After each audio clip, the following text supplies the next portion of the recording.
శ్రీమద్రమారమణ గోవిందో హరి అని ఈ హరిదాసులు ఎవరో అన్నది మనం ఈరోజు ఈ వీడియోలో తెలుసుకుందాము. ఈ వీడియో చివరి వరకు వినండి. సంక్రాంతి పండుగ గురించి ఎంత వివరించినా చాలా ఉంటుంది. సంక్రాంతి పండుగకు ఎక్కడ లేని జనం అంతా పల్లెలలో సందడి చేస్తూ ఉంటారు. ఈ రోజులలో చాలామంది విదేశాలలో ఉద్యోగాలు చేస్తున్నారు.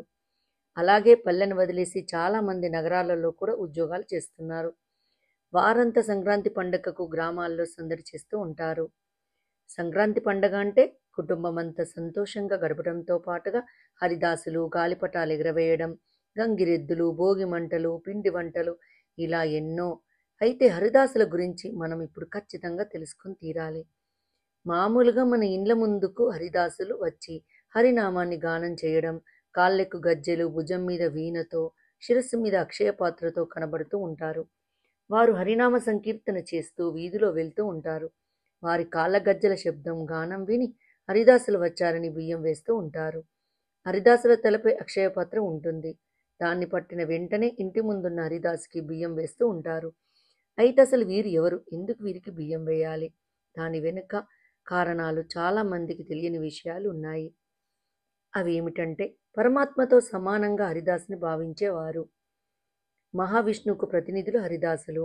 వీళ్ళ అక్షయపాత్రలో బియ్యం పోస్తే ఎన్నో పాపాలు తొలగిపోతాయని, తెలిసి పాపం చేసినా తెలియక పాపం చేసినా అది తొలగిపోతుందని నమ్ముతారు.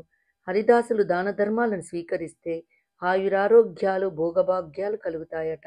నెల రోజులు హరినామాన్ని గానం చేస్తారు. సంక్రాంతి నాడు స్వయం పాకగా అందరూ ఇచ్చే దానాలను స్వీకరిస్తారు. హరినామ సంకీర్తన చేస్తూ దానాలను తీసుకుంటారు. అక్షయపాత్రను వారు ఎక్కడా దించరు. వారి ఇంటికి వెళ్ళిన తర్వాత ఇల్లాలు హరిదాసు పాదాలు కడిగి హరిదాసు నెత్తి మీద ఉన్న అక్షయపాత్రను దించుతుంది. హరిదాసుల్ని శ్రీకృష్ణుడికి మరో రూపమని కూడా అంటారు. ఏ భేదం లేకుండా అందరి ఇండ్లకు కూడా వీళ్ళు వెళ్తారు. వీధి వీధి తిరుగుతారు. ఒకవేళ ఎవరైనా గుమ్మంలో లేకపోతే మరో ఇంటికి వెళ్తారు. మహావిష్ణువుకు శక్తి కొద్దీ పెట్టిన నైవేద్యంగా భావిస్తారు. హరిదాసు తలపై పెద్ద రాగి పాత్ర ఉంటుంది. భూమికి సంకేతంగా ఆ రాగి పాత్రని శ్రీ మహావిష్ణువు పెట్టాడని కథ కూడా ఉంది. సంక్రాంతి ముందు ధనుర్మాసంలో మాత్రమే వీళ్ళు కనబడతారు. మళ్ళీ సంవత్సరం వరకు కనబడరు. ధనుర్మాసం నెల రోజులు కూడా సూర్యోదయానికి ముందు శ్రీకృష్ణ గోదాదేవిని స్మరిస్తారు. తిరుప్పావై పఠించి అక్షయపాత్రను ధరిస్తారు. గ్రామ సంచారాన్ని మొదలు పెడతారు. ఈ వీడియో మీకు నచ్చినట్టయితే లైక్ చేయండి, కామెంట్ చేయండి, సబ్స్క్రైబ్ చేయండి. నోటిఫికేషన్ల కోసం పక్కనే ఉన్న బెల్ ఐకాన్ క్లిక్ చేయండి. Thank you.